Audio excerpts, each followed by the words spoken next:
اب آ رہی ہیں 10 کمانڈمنٹس.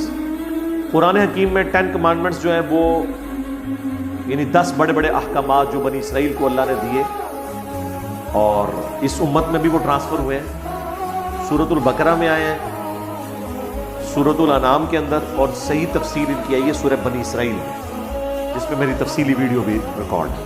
بہرحال یہ بھی ایک قرآنک ورژن آف 10 کمانڈمنٹس آ رہا ہے. قل, اے نبی ان سے فرماؤ, تعالوا, آؤ, اتل ما حرم ربکم, میں تمہیں پڑھ کے سناتا ہوں کہ کون سی چیز تمہارے رب نے حرام کی ہے علیکم, تم پر, جو تم بڑے شوق سے کر رہے ہو. اللہ تشرکوا بہ شیئا, کہ مت شریک ٹھہراؤ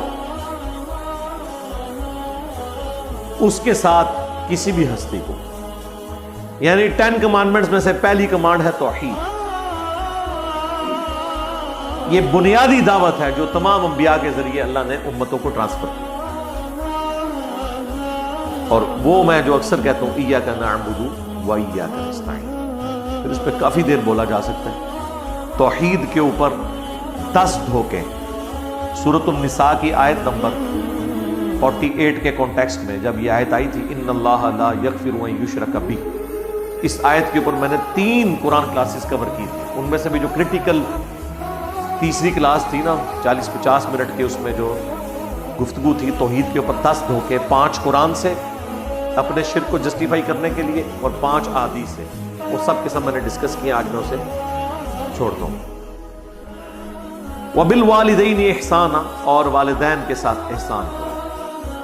ولا تقتلوا اولادکم من املاق, اور مت قتل کرو اپنی اولاد کو اس ڈر سے کہ وہ تمہارے ساتھ بیٹھ کے کھائیں گے, مفلسی کے ڈر سے. نحن نرزقکم وإیاہم, بے شک ہم ہی رزق دیتے ہیں تمہیں بھی اور ان کو بھی. ولا تقربوا الفواحش ما ظہر منها وما بطن, اور فحاشی کے قریب بالکل نہیں جانا, چاہے وہ ظاہر ہو یا چھپی ہوئی. سر یہ کتنی کریٹیکل بات ہے کہ چھپی ہوئی بے حیائی بھی آپ نے نہیں کرنی, ظاہر بھی اور چھپی ہوئی بھی. یعنی نہ تو کسی کے سامنے اور نہ کسی سے الگ ہو. اس قسم کی چیزیں پڑھنا, اس قسم کی چیزیں دیکھنا جو بے حیائی کی طرف لے جاتی ہیں, بظاہر تو دنیا کی نظروں سے وہ چھپی ہوئی ہے, پبلکلی سامنے نہیں آپ کر رہے کسی کے, لیکن چھپ کے تو کر رہے ہیں. تو بے حیائی کا جو بھی چھپی دوستی کرنا بھی منع ہے. واٹس ایپ گروپس کے اندر یعنی میلز کا کوئی کام نہیں کہ فیمیلز کو وہ سافٹ ویئر سکھا رہے ہیں اور اس کے ذریعے اپنی دوستی آگے بڑھا رہے ہیں. اس کا انجام تباہی ہوتا ہے. تو بے حیائی کے بارے میں اللہ تعالیٰ کی جو اپروچ ہے وہ اتنی سینسٹیو ہے کہ کوئی بھی فحاشی کا کام نہ ظاہر میں اور نہ باطن, کوئی چھپا ہوا بھی ظاہر اور باطن کے اندر وہ آپ نے نہیں کرنا. ولا تقتلوا النفس التي حرم الله الا بالحق, کسی جان کو ناحق قتل نہیں کرنا سوائے اس معاملے کے جو اللہ تعالیٰ نے شریعت میں کر دیا ہے, اور وہ سورۃ الانعام میں ہی گزر چکا ہے, سورۃ المائدہ کے اندر آیت نمبر 32 میں, کہ قتل کے بدلے قتل ہوگا, وہ بھی جوڈیشری کے ذریعے, یا فساد فی الارض جو لوگ کرنے والے لوگ ہیں وہ قتل ہوں گے, وہ بھی ظاہر ہے جوڈیشری کے ذریعے, ادروائز آپ کسی کو قتل نہیں کر سکتے. ذالکم وصاکم, یہ ہے وہ جس کی تمہیں نصیحت کی جاتی ہے, بھی اس کے ساتھ یعنی قرآن کے ساتھ, لعلکم تعقلون, تاکہ تم حقیقت کو سمجھ سکو. ولا تقربوا مال الیتیم الا باللتی ہی احسن, اور مت یتیم کے مال کے قریب جانا مگر اس طریقے پر جو احسن ہو. وہ سورۃ النساء میں بھی تفصیل آئی ہے کہ یتیم کے مال کے پاس آپ احسن طریقے سے جائیں گے کہ جب تک وہ بچہ بڑا نہ ہو جائے, آپ کو یہ ڈر ہے کہ وہ فضول خرچی کرے گا تو اس کے مال کی حفاظت کریں, جب بڑا ہو جائے تو اس کے ہینڈ اوور کر دیں. آج کل تو ظاہر ہے بینک بیلنس اور زمینیں آج کل تو اس طریقے سے ایسا ضرورت نہیں پڑتی حفاظت کرنے کی, کیونکہ ہر چیز ڈاکومنٹ میں ہے. باقی جب یہ اس طرح کے اس زمانے کے اندر مال جب لوگ گھروں میں جوڑتے تھے, بینک نہیں ہوتا تھا, تو اس وقت ظاہر ہے حفاظت بچوں کرنے کا تو یہ کام نہیں ہے نا, تو بڑوں کو کہا گیا. اور اس میں یہاں تک کہا گیا کہ جب کھانا پکے تو اتنا تم اس میں سے کھا سکتے ہو جو بیسک نیڈ کے طور پہ, یہ نہیں ہے کہ اس میں سے پورا خاندان پالنا شروع کر دو.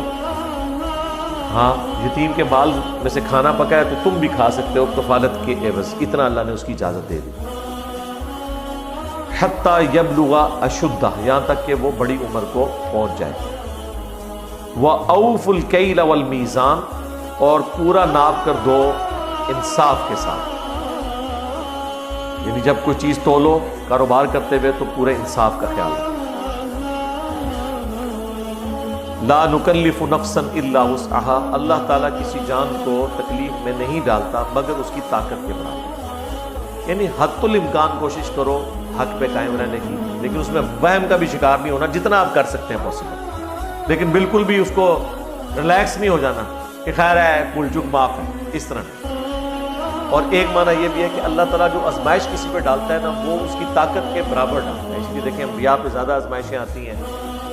جو ترمذی ابو داؤد میں حدیث ہے کہ سب سے زیادہ تکلیف اللہ کی راہ میں انبیاء کو آتی ہیں، اس کے بعد ان پر جو انبیاء کے بعد اللہ کو محبوب ہوتے ہیں، اس کے بعد ان پر جو ان کے بعد اللہ کو محبوب ہوتے ہیں. وَإِذْ قُلْتُمْ فَعْدِلُوا، اور جب تمہیں کوئی بات کبھی کرنی پڑے تو انصاف کے ساتھ کرو. وَلَوْ كَانَ ذَا قُرْبَى، اگرچہ تمہارے مد مقابل تمہارے قریبی رشتہ دار ہی، یعنی کہیں پہ گواہی دینی پڑ جائے، بات بولنی پڑ جائے، تو پھر تم نے رشتہ داری کا خیال نہیں رکھنا، حق کا ساتھ. وَبِعَهْدِ اللَّهِ أَوْفُوا، اور اللہ سے کیے ہوئے وعدے پورے کرو. ایک تو سب سے بڑا وعدہ سورۃ الاعراف میں الست بربکم، کیا میں تمہارا رب نہیں ہوں؟ سب نے کہا تھا قالوا بلا. اور پوری دنیا میں جو آپ کے ایگریمنٹس چل رہے ہوتے ہیں، چاہے کاروبار کا ایگریمنٹ ہو، نکاح کی صورت میں میاں بیوی کا ایک ایگریمنٹ ہے، یہ سارے حقوق آپ نے پورے کرنے.